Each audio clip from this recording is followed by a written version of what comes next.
Somewhere, an electric chair is waiting. I have nothing to say.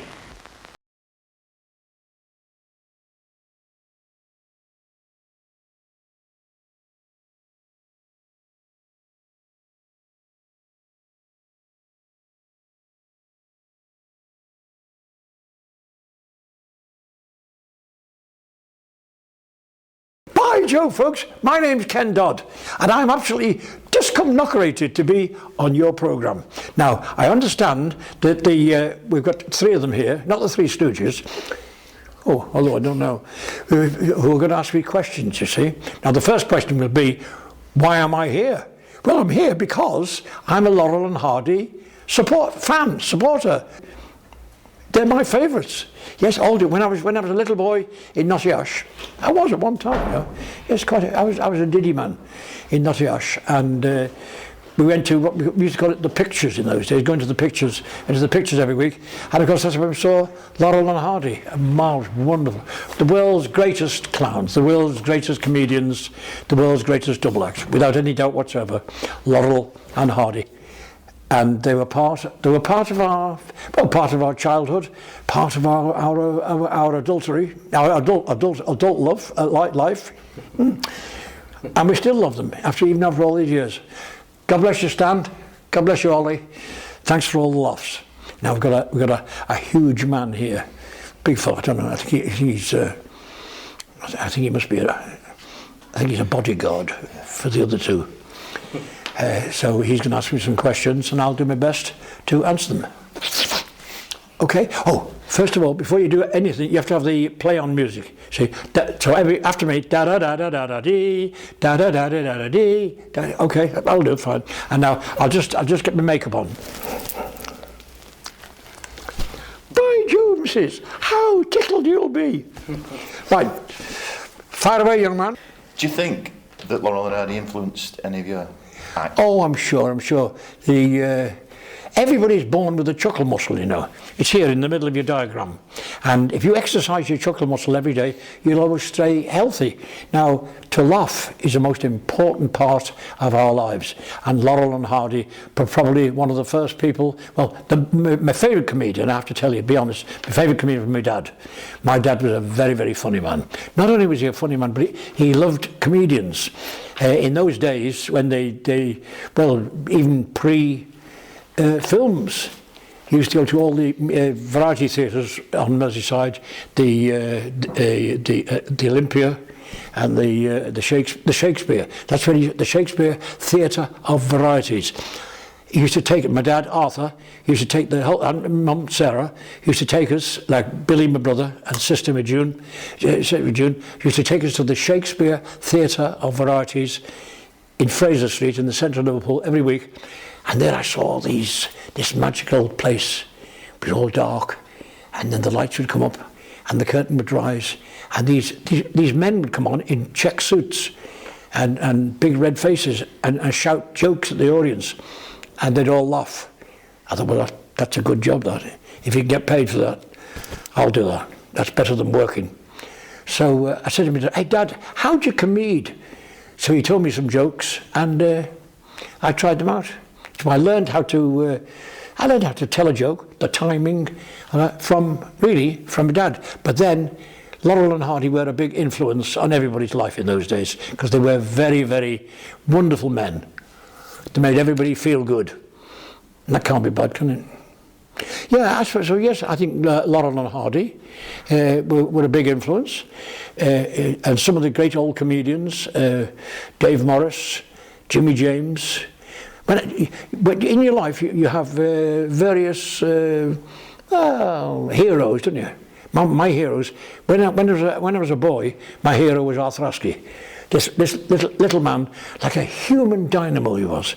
He had so much energy. Arthur Askey was a wonderful, wonderful example of a funny man to the whole family. Then, when you're a teenager, you go a bit odd, don't you? You go a bit strange, you know. And you want to turn the world upside down, turn the whole world upside down and sideways on. Now you look around for eccentric people. Have a good look around you now. Can you see somebody who's a bit odd? eccentric. All three of them are nodding and looking at each other. My favourite, odd people like Danny Kaye and Frankie Howard. Frankie Howard, to me, I thought was very funny, and he was very odd, wasn't he? No, hey, what? No, Mrs. Well, yes, titty ye not. A great eccentric comedian. Frankie Howard, Charlie Chester, Ted Ray, all wonderful comics, full of fun, full of happiness. But Laurel and Hardy, perhaps the greatest double act ever. Wonderful. I know about your giggle map. The giggle map, you see, when you get interviewed by journalists, you have to give them a bone to gnaw on, and they're happy then. If you don't give them a bone to gnaw on, they'll make one up themselves, and you won't like it. So I started telling them about different parts of the country, you know. So you can tell a joke in Liverpool and they won't laugh in London. Why? They can't hear it. But all sorts of things. So I've created, through notebooks, I've created a sort of, like a giggle map of Great Britain. And right away they said, giggle map. And that was the boom. And they loved that. So, and ever since they've always said, how's your giggle map? But it is true that there is a laugh. A joke is a joke. A laugh is a laugh, wherever you are, whether you're in Great Britain or Timbuktu. But certainly in Britain, they have people have a certain thing they will laugh at in Wigan that perhaps they won't laugh at in Chelsea. There goes my fan club at Chelsea. But yeah, there is a difference in Lancashire people and Yorkshire people love jokes about family life, men, women, love, sweethearts, courting, thingy, you know. Lancashire, Yorkshire people, well, a bit thrifty. They are tight. No, they like jokes about money. Yeah, whereas Scots people, they're a bit hey, they're a bit witty. Whereas down south in Surrey and Bournemouth, down there, yes, lovely. They like a lot of jokes about they think they're above in the social ladder. They are superior to everybody else. They're not. Last year when I came watching you at Southport, I noticed that you were very, very smartly dressed. I also noticed the young lad who performed with you, called Dickie Mint, had a bowler hat on. Dickie Mint, yes. Do you think that the bowler hat was influenced by Laurel and Hardy? Possibly, but no, I don't think so. The hat that Dickie Mint wears is quite like a tall trilby. Is really a clown's hat, based on a clown's hat. It's possibly the same as Charlie Chaplin. Now, a lot of people will say that Charlie Chaplin wasn't the greatest comedian, wasn't the greatest clown. Well, of course, Laurel and Hardy were, as clowns, were far ahead of everybody else. But Charlie Chaplin, think about it. Watch Charlie Chaplin. Watch his movement. Charlie Chaplin was a dancer, a mime, brilliant. He could talk with his hands, he could talk with his body, he could talk with his arms. Yeah, he was very artistic, Chaplin. Very, very intellectually funny, but Laurel and Hardy were the complete, like the masks of comedy and tragedy.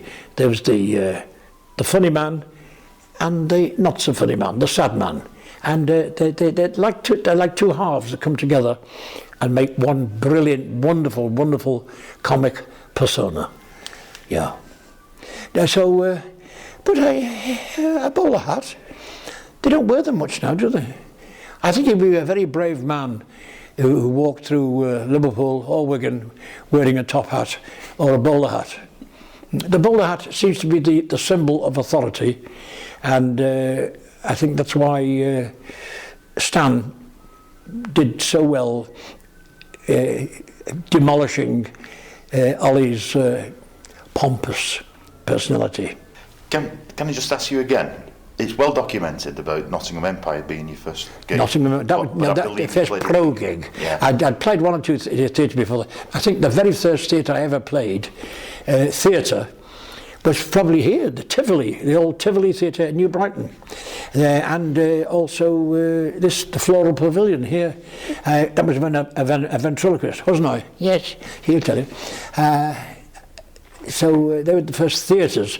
I also played the Shakespeare Theatre varieties in Liverpool, just odd nights. I think I did a week about 1956 at the Palace, Reading. But I was still, I was doing my own job, day job. I was what they call on the knocker. Good morning, madam. Could I sell you a bucket? Are you interested in a packet of soap powder? Yeah. So I did my day job and playing clubs and hot pots and things like that in evenings. Mid-20s, and I saw different artists turn professional. I thought, I think I'll give it a go. I'll give it a go.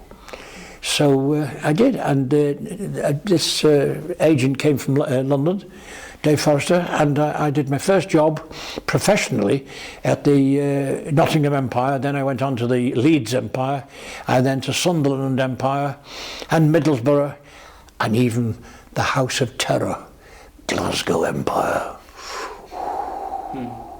If they like you, if they let you live. No, they're not as bad as that, but they are discerning, blooming hard. Hey. Can you tell us about I staggered on the stage with me coalman's boots on and my shirt hanging out and my hair. And I looked at it, "Hi, Joe," to a Glasgow audience. "I suppose you're all wondering why I've sent for you." And a man on the third row uncoiled himself with half a bottle of whiskey in his hand, and he shouted, he said, "Cripes," he said, "Cripes, what a horrible sight." And that got a big laugh from the Glasgow. So I was in then. So I got 2 or 3 more laughs and I got off as fast as I could. But Glasgow, we're going again in a couple of weeks' time, yeah. We go Glasgow and then up to Dunfermline. And firm there, they're firm but honest. Hard but honest. It's an experience. It's a challenge. Yeah. Was Wigan ever a challenge for you? It was a challenge, yes, because Liverpool comics and comics from around this part of the world, they, I don't know. I think Wigan people, with them working so hard, they weren't easily conned, you know. They weren't easily. They'd sit and wait right before they gave the verdict. You had to win them. You had to win a Wigan audience. Well, it wasn't enough to go on and say, "By Jove, you know, aren't I wonderful?" No. You have to win them. You have to look as though you're going to. It's nice if you can sweat a little bit, and look as though you're working. Yeah, which I did. So no, Wigan. But once you made friends with them, when you go on the stage for the first time, you've got 30 seconds. 30 seconds to say send the message that you're going to work hard, and you're going to be their friends, and you're going to try, and you're going to do your best, and they'll give you all the support you'll ever need. So just to wrap up, I'll call you Sir Ken again. He's told me to wrap up. Yeah. Is it cold outside? That lady over there, give me the eye. I think she likes me. Can you pass on your congratulations for 25 years of Laurel and HarDay to all the boys and girls? That is something I should do and will do and must do and will love to do. Congratulations to you all. 25 years anniversary. That's marvellous. Congratulations. I'm wishing you all lots and lots more lovely, lovely Laurel and HarDay laughs. Yes, I'll be with you. By Jove, I will, yes. Great. See you soon, folks. It's been totally hilarious and very plumptious to be talking to you on your video. I hope you're all having a wonderful time and lots of laughs, and God bless Laurel and HarDay. Wonderful. Thank you.